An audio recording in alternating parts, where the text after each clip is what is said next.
Welcome to Cinema on a Shelf, a podcast about movies and physical media. My name is Matt, and thank you for spending some time with me instead of watching a movie. I promise I will try to make it worth your time. And also welcome to the very first episode of Cinema on a Shelf. Thank you very much for taking a chance on a new podcast, and one about a hobby that is near and dear to my own heart, physical media in terms of movies, whether that is DVD, Blu-ray, 4K, anything you can find readily available and is still produced today. This podcast is going to be about a few different things related to physical media and collecting physical media. One thing that I really wanted to set out to do with this podcast is to try and make it about collecting, but not necessarily about my own collection. There are a lot of podcasts and YouTube channels out there that I listen to and have watched that have really wonderful channels that do a great job of showing off different releases that they are getting for their own collection, or things they've picked up at a sale, or other types of haul videos, or talks about what they've purchased recently or what they've newly added to their collection. And I think they're great. I think there's a lot of great channels out there to do that. And I wanted to do something a little bit different. I wanted to make it a little bit more about what it means to be a physical media collector and someone that enjoys film enough to want to have a physical media collection of their own. So I won't be doing any of those sort of haul videos or things you may see otherwise, because they're done pretty well in other spaces. And I'd like to try and have this be a channel about the act of collecting, but not necessarily about what I'm getting myself. I also want to talk about different things that make physical media, and specifically physical media film, great. Why, as a collector, I feel like it's a great hobby. I personally am a fan of physical media in a lot of different ways. I have not only a physical media movie collection, I'm also a big music fan. I have quite a number of CDs and a pretty big collection of vinyl records. I have a nice little collection of physical media video games, both modern and retro, and also have quite a few books as well, which I guess you could sort of consider that physical media in a way. It's the old school physical media, I guess you could say. But there is something very specific about collecting film physical media and what you're getting in those packages that you don't necessarily get in every type of physical media. So I want to talk about some of those things as well. I also would love to talk about some of the different makers, purveyors of physical media, the different labels that produce physical media, whether that is a movie studio doing a standard release of their newest films, or a boutique label that is releasing harder to find material, or ones about specific genres or with a certain style. It's a big part of what I love about collecting, and I want to highlight some of those purveyors and talk about a few different things to go with those.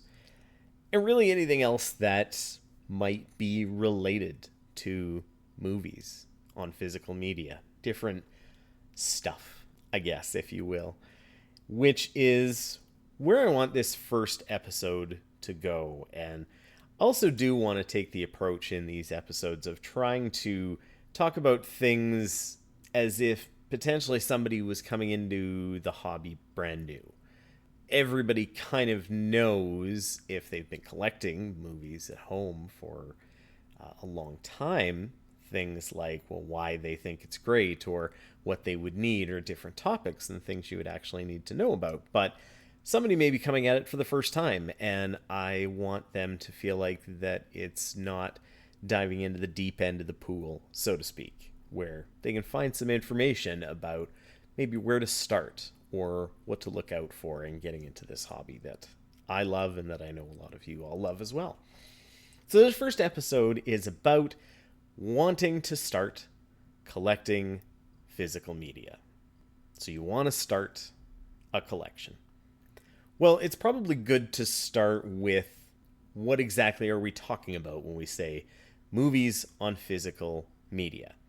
And physical media has been around for movies for a number of decades now, going way back to even owning actual reels of film that you could project on a 16 millimeter projector anywhere that you had it. In modern times, there's essentially three formats that are still produced with regularity. There is DVD, digital video discs, which have been around since the late 90s. There are Blu-ray discs, which is a higher definition version of what you could find on a DVD. And the most recent version, which is a 4K Ultra HD Blu-ray, commonly more referred to as 4K. All three of these formats are still produced today, actually quite frequently. DVDs were first on the market in North America starting in 1997. It's actually quite an interesting story, the whole development of DVD as a format, essentially being spurred on from the use of CDs, mostly in the markets of music and in computers, a lot of times for software or for computer games. And there was a desire to want to have video-based CDs. And there was a lot of different companies that were trying to do different things at that point in time. Philips and Sony had their own sort of CD technology called multimedia compact discs. There was also another one called super density discs, which was supported by a bunch of other companies: Toshiba, Matsushita, Hitachi, Mitsubishi, Pioneer, JVC, and they were sort of struggling for gaining market share and trying to come up with the best product and compete with each other. And in 1995, actually, a bunch of computer companies, kind of the big five, Apple, IBM, Microsoft, Hewlett-Packard, and Compaq, all got together and basically agreed that they would only accept a single format of a video disc, similar to how there was no real competing faction to compact discs for music. And so once this was sort of voted, there was some pressure with all of these companies to come together a little bit more, which eventually, a couple of years later, they would do. And the DVD, digital video disc format, was born and first came out in Japan and then came to North America and essentially became the industry standard for a good number of years until there was another, I want to call it console wars, but that's more of a video game thing. It's not Nintendo versus Sega or anything like that, or Microsoft versus Sony, although in this case it kind of is, with Blu-ray discs, which were produced by Sony originally. They first came onto the market in 2006 worldwide, and they were, as I mentioned, pioneered and invented by Sony. There was at that point a rival to Blu-ray, the HD DVD, which was more backed by, at that point in time, Microsoft and I want to say Toshiba, Panasonic. I'm probably incorrect in that. But after some back and forth, Blu-ray was deemed to have been the winner of the format and essentially was adopted worldwide as the next platform, the next format that movies and video would be available on. In the same spirit as before with DVDs, where all companies decided to come together and agree upon everything, similarly with Blu-ray, this happened where the Blu-ray Disc Association was essentially founded to be a group that represented makers of, consumer electronics, movies, computer hardware, and coming together under the Blu-ray format as being the format that would be used going forward in all future disc technology. This then eventually led to the development of the 4K Ultra HD Blu-ray, which came onto the market in 2016. It is also governed by the Blu-ray Disc Association and has again been adopted as the next evolution and highest definition of physical media video discs that are currently available. I won't really touch on any previous physical media formats. I know a lot of people have fondness for VHS tapes. I grew up with VHS tapes myself, and there is a definite thriving niche community for Laserdisc, which was probably the earliest digital technology for having videos. For those that don't know what Laserdiscs are, they are essentially vinyl record-sized, double-sided digital discs that would have movies or karaoke songs or all sorts of things on them.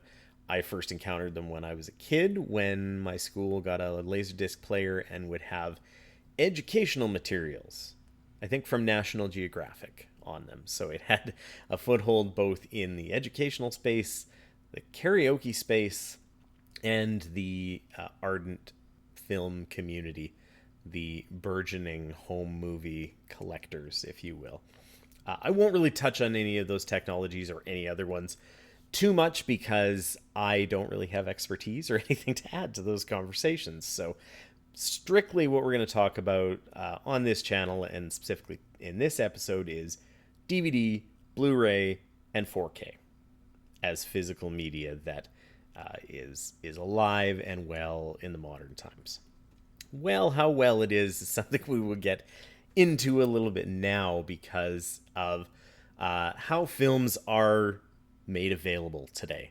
And this goes directly from, a theatrical run. So when movies get made today, oftentimes the first place that they are going to be made available is in the theaters, whether that's at your local multiplex or first run cinema of any kind that maybe shows independent movies or may have runs in different places like film festivals. This is typically speaking still where a movie will get the first exposure to an audience. There is also, at this point in time, digital streaming services, and sometimes this is the place where a movie may be first available as well. These days, movies may also come out in a limited run in theaters before a few weeks later going to a mainstream digital streaming platform. And often this is the case when you have movies that are funded by some of these digital streaming platforms. So an example of digital streaming, in more of a mainstream, idea of streaming platforms these days, these are your Netflixes, your Amazon Primes, and the various channels that you can get from them, your Disney Pluses. If you are in the US, your Maxes or HBO Max, which it's about to be rebranded back to, Apple TV Plus, Paramount Plus, and then some regional channels as well. For example, in the United States, something like Hulu, or in Canada, where I live, something like Crave. There are also a growing number of what I would refer to as niche streaming services, ones that are a little bit more specific to a certain type of viewer, or maybe having a certain area of film that is not as well served by some of the mainstream streaming services. This would be places like the Criterion Channel, which it's not going to be the last time I mention the name Criterion on this podcast at all. Or Mubi, or Fandor, which is a little more specific genre for horror or thrillers. Hoopla, Crunchyroll, which is a little more specific to anime. Sundance Now, which comes originally from the Sundance Film Festival and a focus on independent film. And again, more regional streaming services, including, for example, myself being in Canada, something like CBC Gem, which comes from the Canadian Broadcasting Corporation, or the National Film Board of Canada, which has taken their vast library of films and made almost all of them available online at both their website and through a streaming app that they have. Digital streaming is everywhere, and in the age of the internet, this is the way that most people are consuming movies at this point. You can also, in the digital streaming space, have digital rentals or even digital purchases of movies. This is where you are paying a certain amount to, in the case of a rental, be able to watch a movie as many times as you wanted, similar to what used to happen with video rental stores, your Blockbuster Videos and that sort of thing, that have gone the way of the dinosaurs.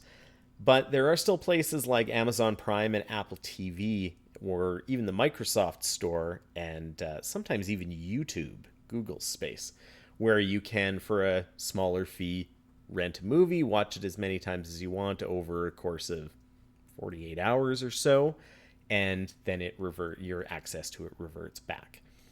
There are also digital purchases available through many of these platforms where you can outright purchase a digital license to watch this film at any point, as long as the film is available on that service. So there are options as far as being able to not just stream something. If you didn't want to subscribe to an entire streaming service just to watch one film, digital rentals or purchases are available for almost all films at this point in time. This then brings us to physical media, what we're focused on here. In the modern era, physical media is not the overwhelming majority percentage of watching movies that it used to be. In fact, if you go back even to the VHS days, VHS was essentially the only way you could watch a movie at home. And you could both buy a VHS tape and watch it again and again and have it at home, or rent a VHS from a video rental store. And eventually you could do that even with DVDs for a long time, until the streaming services rendered a lot of the video rental market a bit redundant in a lot of customers' eyes, and they flocked more to the streaming services. But physical media didn't go away. It's still around. Even though its percentage is going down every year, there is still an ardent fan base of physical media. So why exactly is there such a fan base for physical media? To start with, I think it's probably worth comparing some of these ways that films are made available, and specifically talking more about streaming services, digital rentals, and physical media. There are certain differences to each one. Each one has their own advantages and disadvantages, certainly. One of those that wasn't as much of an issue when streaming first came about is availability. The availability of being able to see a movie has always been something that has varied depending on the type of movie that you're looking to watch. If it is a popular movie, chances are there are a lot of different ways that you can find it available. And very likely being able to find a streaming version or a rental or a physical copy of, a very popular movie, even over the past 40 years, is not usually all that difficult. If it is any older, if it is from a country or is in a language that is not the majority, let's say in my case, a non-English language film, if it is even an English language film that didn't have major distribution with one of the big movie houses, these can make it more difficult to find on any of these versions.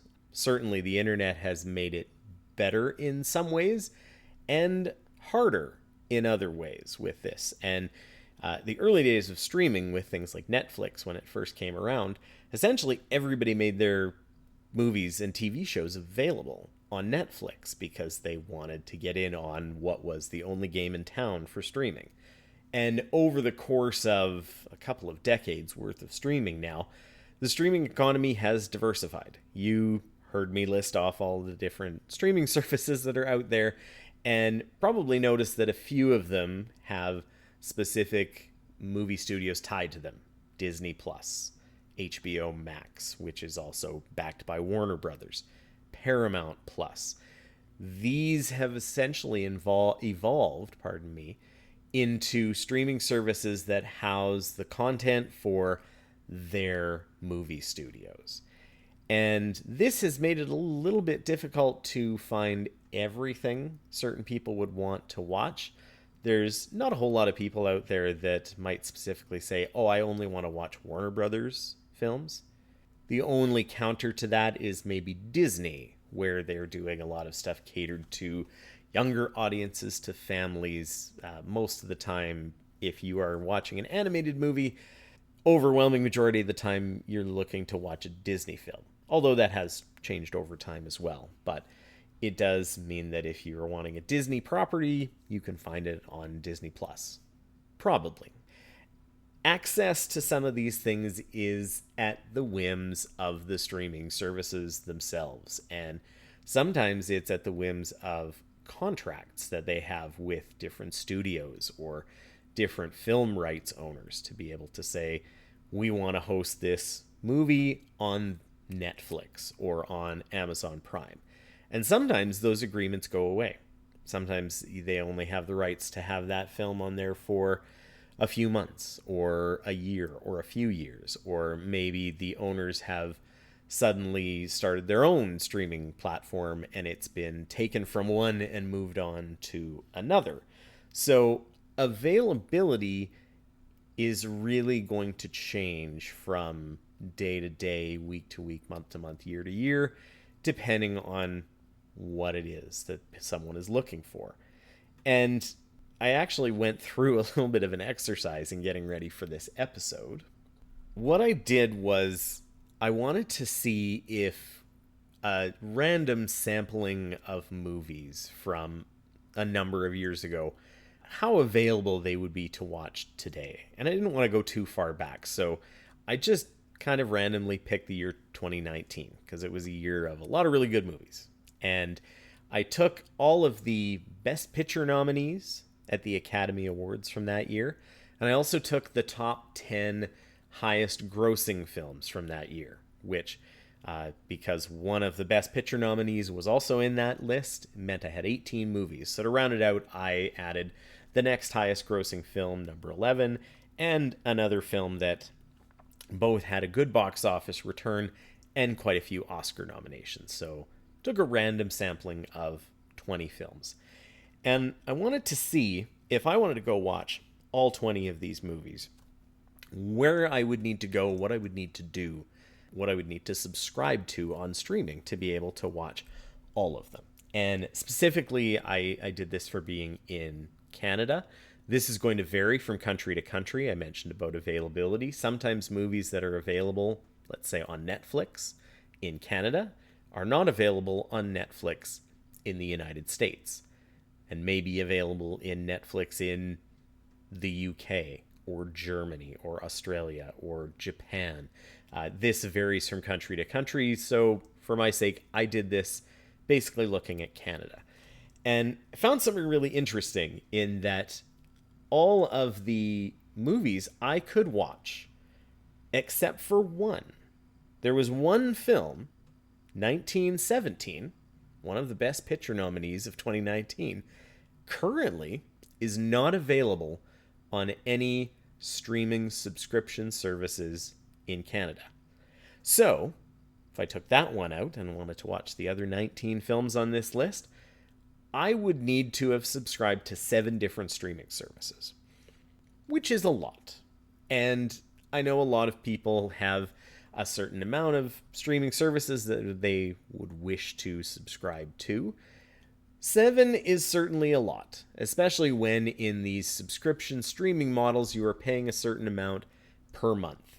And we'll talk about a little bit later about what exactly that means as far as financial goes. Another big difference as to why physical media as opposed to streaming is the idea of ownership and ability to watch something. As I mentioned, streaming services are a little bit at the whim of contracts that are signed and of rights holders that may be moving rights around from streaming service to streaming service. This is a little bit less of an issue with something like a digital rental, unless a studio decides that they want to pull a film entirely from being available as a digital rental. Most times, you can go ahead and rent that film digitally. I mentioned not being able to see 1917 on a streaming service right now. I could pay $4.99 to digitally rent it. So it's not inaccessible to me in the digital realm, but it isn't part of a streaming package of any streaming service that's available in my country at this point in time.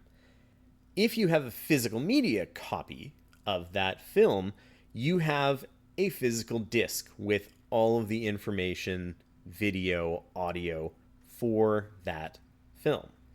So you're able to watch it again and again and again with no worry about the digital rights being taken away from it, which is a definite advantage to having quote-unquote ownership of that film. It also means that the version of the film that you have will always stay that version. I'm sure if you're listening to this, you probably are familiar with some of the things that the original run of the Star Wars trilogy, episode 4, 5, and 6, have gone through, with George Lucas, the director and producer of those films, doing some digital restoration and changing certain things about the film. I actually relatively recently went through and watched the Star Wars A New Hope for maybe the first time in more than 20 years. And it is a little bit jarring to see something that very much doesn't belong in a film that was made in 1977. But if you have a physical media copy of that movie, you have a copy of that movie as it exists at that point in time. And there is something to be said about having that as an artifact that some people like. It's not for everyone, but it is something that some people will enjoy. The other thing to consider about streaming, digital rentals, and physical media is price. And this is an argument that is usually brought up in that buying something is expensive, renting something is less expensive. And originally, when streaming services came out, they were really positioned as something that was going to be affordable in sort of a one low monthly price that comes out once a month. You could also get deals even if you bought an entire year's worth of a subscription service to that streamer. Wonderful. And I know that's changed over the years, certainly, with the prices of streaming services going up and down, but I also wanted to go through that little experiment with those 20 films from 2019 that I listed. With these 20 films, I actually went through, as well as finding out where everything would have been streaming from, and decided to go through the prices of what it would cost for me to watch all 20 of these films. So I had prices for streaming services, for a digital rental, for a digital purchase, and then physical media. And I actually broke the physical media down by DVD, Blu-ray, and 4K. First of all, interestingly enough, I was actually quite surprised to know that in 2019, or in 2025, pardon me, when I looked all of this up, for reference in the future, I looked all of these prices up in middle of May 2025. And in 2025, I was able to find copies of all 20 of these films, both on Blu-ray and on DVD, which is quite interesting. A lot of people talk about DVD as if it were sort of a dead or obsolete technology in some cases. And this definitely confirmed to me that that's not the case, which is nice to see. And I know a lot of people have very likely had a DVD player in their home at some point in time. So if they still had it somewhere in their basement, collecting dust or in a closet, it's nice to know that it can still get some work if you do want to go out and purchase a DVD. Price-wise, with all of these options, obviously the most expensive one was going to be the 4K Ultra HD Blu-ray.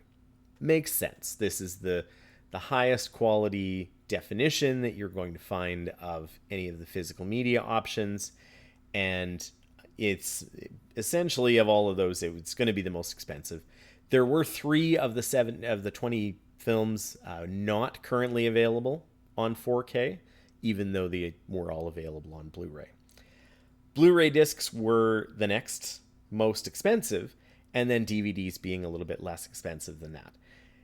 Not necessarily by a huge amount, and I did look up brand new prices for each of these. There's always options for, secondhand markets, whether it's Facebook Marketplace or eBay, but I did want to go through and test this out buying brand new as far as a control group goes.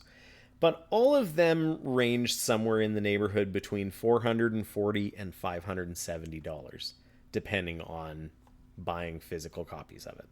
So there is a difference certainly in price, and in some cases a large difference on individual discs, but overall, relatively consistent. If I was to purchase all 20 of these films digitally, first of all, I actually can't, because 2 of the films on this list are Netflix films, and Netflix films are not available for either digital purchase or digital rental. They don't have them available on any other marketplace other than the Netflix streaming service. So I would only have been able to get 18 of them. And to buy them digitally, it would cost me a little over $300. Now, the difference between, again, having it physically and having it a digital purchase is that if that film were to suddenly be taken off of that digital platform, even though I have bought a quote-unquote full-price movie digitally, I wouldn't have access to it necessarily. So there is that drawback as far as a digital purchase is concerned. Digital rentals was certainly the most economical of all of these options. In fact, to be able to rent the 18 of 20 movies that I could, again, the 2 Netflix films not available to me, would have cost right around $90. This is all in Canadian dollars, by the way, I'm speaking. So anybody in the United States or Europe or Australia, your mileage may vary as far as how much the dollar goes up or down. But digital rentals, for the most part, everything that was available for about a $5 rental fee. And you get your 48-hour, 72-hour period with it, and you could be done with it. This was definitely the cheapest way to be able to watch all of these films. Now, streaming-wise, if I was a Canadian watcher to be able to watch the 19 movies that would be available on streaming, I would only have to pay about $65 a month. And that's the caveat as far as the streaming aspect goes. If I was going to watch all 19 of those films in 1 month and cancel all of those subscriptions, it would only cost me $65. As we all know, that's very difficult to do, and that's not how most sane people watch their movies. So, in doing the math to be able to say, well, what if I wanted to access all of these streaming services for an entire calendar year? If I were to subscribe to all 7 of the streaming services necessary to watch these movies, I would be paying a total of almost $780, which is definitely the highest of all of these. So, again, the advantage to doing a streaming service is that it's a small drip. If I was to do all 7 of these, it's only $65 a month, as opposed to $780 up front. It's like financing a car in that way. Not everybody can fork over the $30,000, $40,000, $50,000 plus dollars to buy a car outright, but you can finance the car and you do pay more for it over time at whatever financing rate you get, but it's more palatable to people. So this is essentially the model that streaming services utilize. Now, this comparison doesn't necessarily mean that I want to say one is better than the other, because it's not. Everybody has their own wants when it comes to movies. Do you want to just watch movies? That's wonderful. Do you want to be able to watch movies again and again and again? Well, then that matters in a different way. Do you want a combination of both? Spoiler alert, that's a little more of what I do personally. Even though I do have a physical media collection, it doesn't mean that I had subscribed to no streaming services. It just means that I'm more conscious of which ones I am subscribed to. Although that being said, I could probably do with being a little more selective on certain ones that I don't watch much anymore. In fact, doing this little exercise actually does point out to me that maybe I should be more careful with some of that. Another argument as far as why physical media may be an option for you, or why you may want to get into it, is picture and sound quality. Picture and sound quality with a physical disc is, by the nature of the format, going to be of higher quality when you compare to something advertised of the same quality streaming. Let me give you an example here. If you were to have a movie that is streaming to you in 4K off of a streaming service, as opposed to watching on a 4K Ultra HD disc. 4K streaming means that at the maximum capacity of the stream coming through, it will be showing in 4K. But the internet isn't always necessarily consistent. It's different everywhere.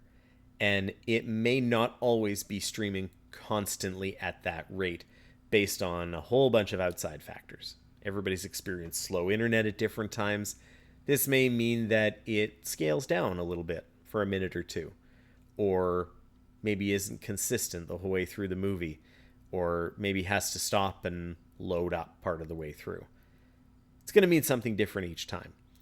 When you're watching the 4K disc, essentially the only thing that can get in the way of the quality is if the disc is scratched. That's usually about it, other than maybe having a player that's a bit faulty. But you usually are going to get much more consistent picture and sound quality out of a physical media disc than you would in a streaming option. Even all the way down to a DVD. If you had a DVD quality stream versus a physical DVD, it's going to be more consistent on physical media. So if that's something important to people, then yeah, physical media might be a good way for you to go. One aspect of physical media that I think is a big boon for anybody that's a fan of physical media is the extra features that you can pack onto a disc. These are things like commentary tracks, which are alternate audio tracks that can play during a film's run. Maybe of a director talking about their notes through part of the film, or maybe the different actors that were acting in the film talking about different scenes they were in or relating to each other or telling stories about what it was like on set. Or maybe other of the filmmakers, cinematographers, the sound designers, the score composers, anybody that was involved in the background giving extra information. Or even maybe historians or other film people going on a commentary track to talk a little bit about maybe the fandom of a movie, or how it's lived on, or certain parallels and metaphors that are being portrayed and how they relate to other things. There's a lot of ways that you can have an interesting experience with a commentary track. There's also the ability to add things like behind the scenes features or extra interviews or documentaries extra to the regular film, where you can get even more of that background. In fact, Criterion, the channel that I've mentioned earlier, they are one of the longest running boutique physical media labels out there.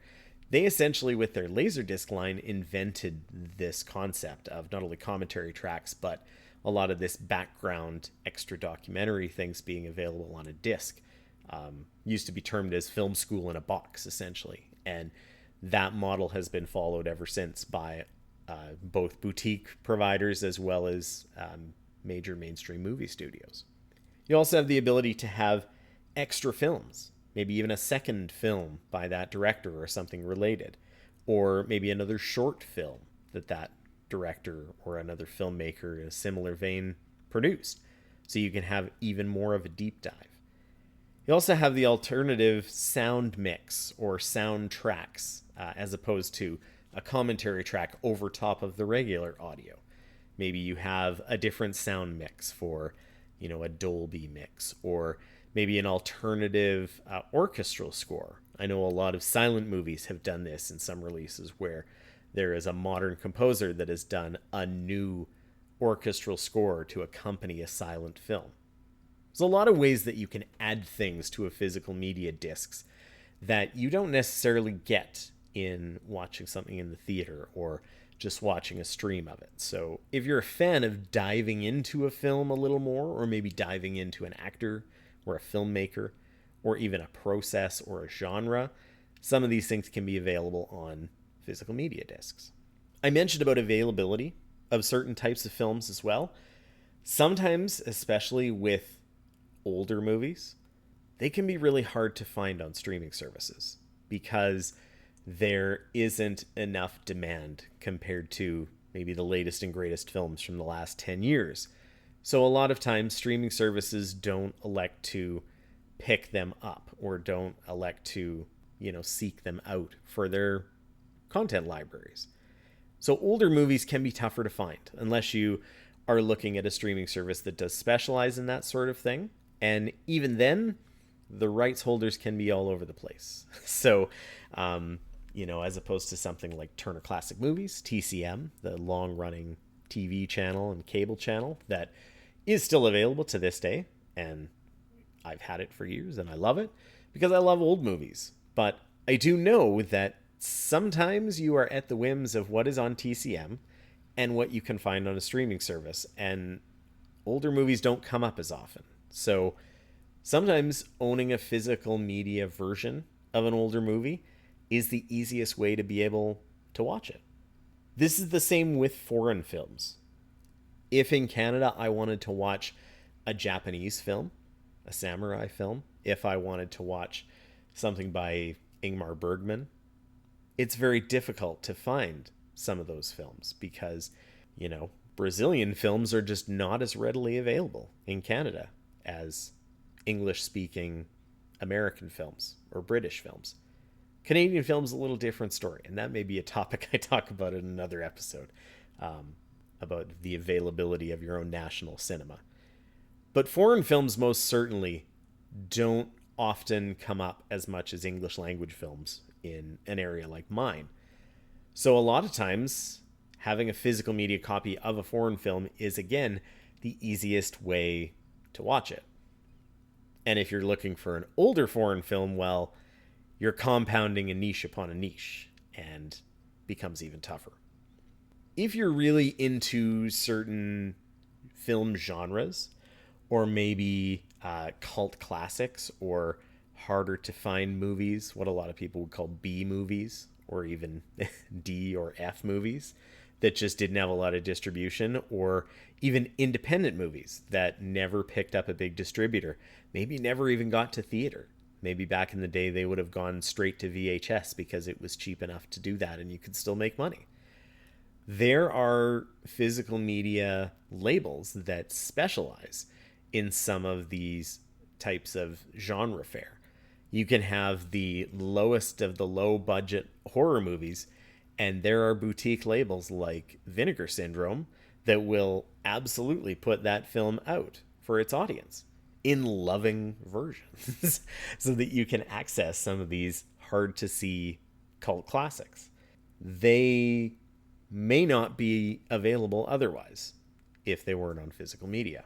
I've mentioned a few times different boutique labels, which to define kind of what a boutique label is, it is a smaller provider of manufacturer, I guess, company that is going to produce and distribute physical media copies of films. But these boutique labels are doing them in smaller quantities than a major label studio would. And oftentimes they are doing it in a way that shows a lot of reverence for the film, the area of which they're putting out, even just for the art of cinema in general. They think, they're producing something that deserves to have a high quality transfer or be restored to its original glory, or maybe even better than it originally was. And it deserves to have added bonus features to serve its audience. There are many different types of boutique labels out there. The Criterion Collection, there is Kino Lorber, Arrow Video, Vinegar Syndrome, and all of the different partner labels that go along with them. A lot of them that are available worldwide, Imprint Films, 88 Films, a lot of different areas that will produce these quote-unquote boutique Blu-rays and boutique releases. Oftentimes, these have some amazing special features, things that you wouldn't be able to find anywhere else. A lot of times, these are produced brand new for these editions. They may be new interviews, they may be new commentaries. There may be booklets. A lot of boutique labels like to put essays and booklets to go on an even deeper dive into that film or that filmmaker. People like me that are really into cinema love these sorts of things. So that's another reason to get into physical media, to be able to take a deeper dive into some of these things that you love. You can also go into things like collector's editions, and these span across boutique labels and major studio releases as well. Things that may be adding extra discs with extra material. It may be adding extra booklets, maybe a copy of the screenplay. It may be adding a huge statue or a piece of memorabilia from the film, or being produced in a box that does something interesting. I know recently one of my favorite films of all time, The Third Man, was released on 4K with a box packaging that when you opened it up actually played the opening theme song from The Third Man, played on zither. If you've seen the film, you know what I'm talking about. Almost like a music box. This is not for everybody. It's not really for me, but it is something that people love. And if you are a collector of a lot of different areas, whether it's comics, whether it's manga, whether it's video games, whether it's music, there are a lot of these sorts of collector editions out there. Movies are no different. And this is another reason that people may enjoy collecting physical media. Another reason that people would go into physical media, and I think this is one of the ones that is maybe the least tied to just being a movie fan, is just building a collection.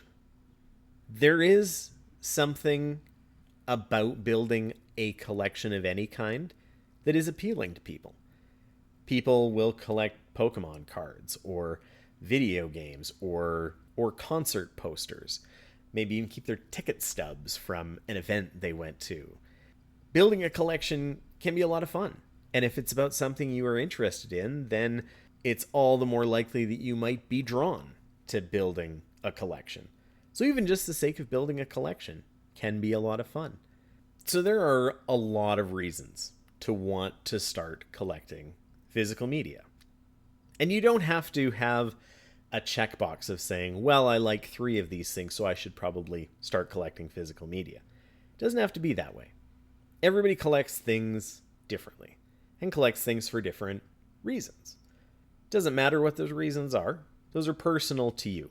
And I think that's something in any hobby you see people want to get into, or maybe get into it a little bit and see people doing nothing but spending all sorts of money and collecting everything they possibly can. So they think that's what they have to do. And that's just not the case. Collecting anything, movies on physical media included, can be whatever you want it to be. If you want to start a collection and all you need is 20 movies, that's great. That's the way you should do it. Everybody collects in their own way, and I think it's important if you want to start a collection, or if you have a collection and are evaluating how you want to keep collecting, it's important to think about that, because it can be something like any collecting habit that could get out of control really quickly. And it's always good to keep that in check, I think. And there's a lot of ways that you can do that, and I think I want to dive into that topic a little bit more in a different episode. But sort of start to round this out a little bit. If you've decided that you do want to build yourself a little physical media collection, what do you need? Well, you're going to need somewhere to watch the movies, obviously. Unless they're just going to go on a shelf and you'd like to look at them, and in that case, go for it. But obviously there's one thing you're going to need, and that is a player. Now, the nice thing about players that are available is that depending on what you buy, they are almost always backwards compatible with all three of the formats that we're talking about. So if you have a 4K Blu-ray player, it is going to be able to play regular Blu-rays and DVDs, as well as the 4K Blu-rays. Now, there is some caveats to that. One of them is that not all discs are available to be played in every region. You can look this up online. There are several different areas or regions of the world that discs are encoded to work in. So, for example, being that I'm in Canada, I'm in North America, meaning that if I have a DVD from North America, it has to be region 1 in order to play on a North American player. If it's a Blu-ray, it has to be region A, because why would they make them consistent, I guess. 4Ks are actually region free. So if you have a 4K Blu-ray disc that comes from a European distributor, you can play it on any 4K player throughout the world. Now, there are some ways around this, in that there are what they call region-free players, which means that they are coded to play any disc from anywhere around the world. So if you have a 4K Blu-ray region-free player, you can play all the 4K discs you want because they're natively region-free, but it will also play Blu-ray discs from region A, B, and C, as well as DVDs from any regions that are available. Now, there are also DVDs and Blu-rays that themselves are quote-unquote region-free. If it's a DVD, it's usually titled Region 0, and if it's a Blu-ray, it's usually either region-free or it will show region A, B, and C on a little marking on the packaging. The reason why they don't do that with all of them, which would be very easy, is for the same reason that streaming services across different parts of the world don't have access to the same movies. Sometimes distribution rights are different in Europe as opposed to Australia, as opposed to Asia, as opposed to North America, as opposed to South America. Companies own the distribution rights differently across different parts of the world. So when they would produce DVDs, just because a Japanese distributor makes a DVD and has the right to show that film doesn't mean they have the right to show that film in another part of the world. So that was how they got around it back in the day. So getting a player, there are a few things you need to be aware of there, but if you do have the highest technology, a 4K, it will play everything. If you have a Blu-ray player, it will play regular Blu-rays and DVDs, but not 4K Blu-rays. And by the same principle, if you have a DVD player, it will play DVDs, but not Blu-ray or 4Ks. So all of them are backwards compatible, but not forwards compatible, if that makes sense. So depending on what you're wanting to collect, you will need a player, and obviously something to watch it on, a TV, another screen, and something to connect them with. The standard connectors for Blu-ray and 4K players these days are HDMI cables, which is, again, a pretty industry standard thing, so you shouldn't have any problems there. One nice thing about these players is that if you are also a gamer and have a video game console with a disk drive on it, congratulations. You already own some form of a player. Very likely, depending on what console it is and how old that console is, it is very likely a Blu-ray player at minimum if you've bought it in the last 10 years. Originally, the PlayStation 2 was the first gaming console to have a DVD drive as part of it. And it was actually quite a big deal because at that point in time, a PlayStation 2 was the least expensive DVD player on the market. So they sold hundreds of millions of PlayStation 2s worldwide as part of that, because people might be gamers, but they definitely wanted to watch movies, or they definitely wanted to watch movies, or then they wanted to get a quality player, and a Sony PlayStation 2 would have been it. Going on up, most consoles had Blu-ray discs, and now in the most recent consoles, for example, I own a PlayStation 5. It has a 4K Blu-ray disc drive as part of it. So I can play everything on my console. So that's the good news if you're a gamer. The other thing that you will need, and this is more of a nebulous thing, I guess, is storage. Physical media discs do take up space. Just like books, just like records, just like CDs, just like video games. They will take up space if you have a physical copy. So you need to know that if you do want to start a collection, you will need to find a space to store everything. And there are a lot of different ways to store your physical media discs. I think that might be a really interesting episode to talk about storage and even organization. I'm going to write that down, actually. I think that's a great idea. So this may be a dedicated shelf. Maybe you already have a bookshelf that you have some extra space in, and you want to utilize that. Maybe you're like me and you have a couple of dedicated shelves to only your movies and displaying them spine out. Maybe you don't have a lot of space, and in that case you maybe want to utilize something like a disc carrier, like a Case Logic. It's something that I know a lot of people did for a lot of years with DVDs when they were very, very popular and less expensive.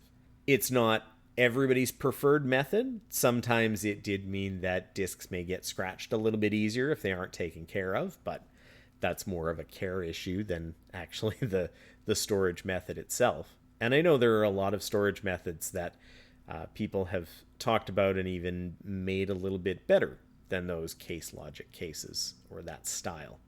You do still have obviously the plastic cases, and people do different things with that, whether it's storing it in a bin and putting it in more of a storage space out of sight. It all depends on what you want to do with it. Do you want it readily available? Do you want to be able to see all of the spines of the movies? How do you want to organize them so you know where all of your movies are? These are questions you have to ask yourself in terms of storage. But one way or another, if you do want to have a physical media collection, you will need to have some form of storage. Outside of that, one of the best things about collecting physical media is you get to figure out what works for you. You get to figure out how you want to collect. If you're a completionist and you want to gather absolutely everything from some era or certain style or anything, you can do that.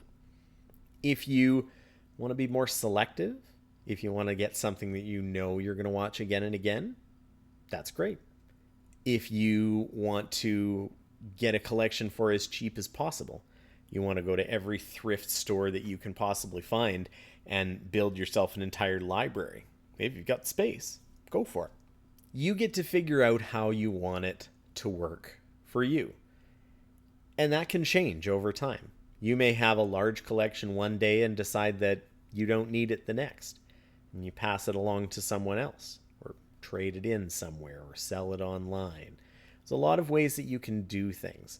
And it's one of the reasons why with this channel that I didn't want it to be about my collection necessarily.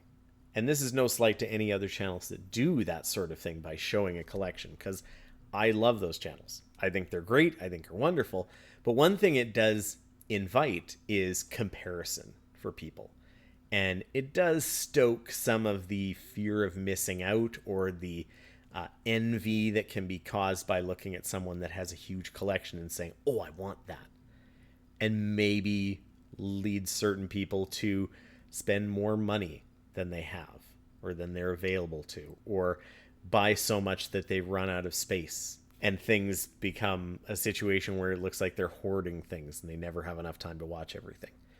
Now, if you're listening to this, you very likely have a pile of movies that are in a backlog that you want to watch. I think that is part of how it goes. We all do that. I have it myself. But it's all about your own expectations for that. And those can change. Collecting physical media doesn't have to be one thing. Not everybody has to own the same movies, as much as you may hear someone say, this is a must-own movie. It's not. You get to choose how you want to collect. And I think that's the spirit that I want to have this podcast be in. Something that you can go to listen about different parts of collecting, different pieces of information, maybe highlighting different boutique labels or types of releases. I also am not the type of person that's super technically inclined. I know there's a lot of wonderful review channels out there that talk about encoding and color grading and the best of the best and comparing it to other formats to see which is the absolute best version to own something on. Those are wonderful channels, and I know there's a lot of people that are really inclined that way. That's not quite me. I may in some of these podcasts talk maybe about a specific release, or maybe I want to highlight a few from a certain area or topic of interest. I may do that. But I hope you're able to use this to maybe evaluate how you're collecting or maybe start your own physical media collection itself. It's a great hobby to have, and I hope you'll keep listening in for more episodes about this great hobby. Thank you all for listening today. I hope it was worth your time. My name is Matt, and I'll be back with the next episode of Cinema on a Shelf. Thanks so much.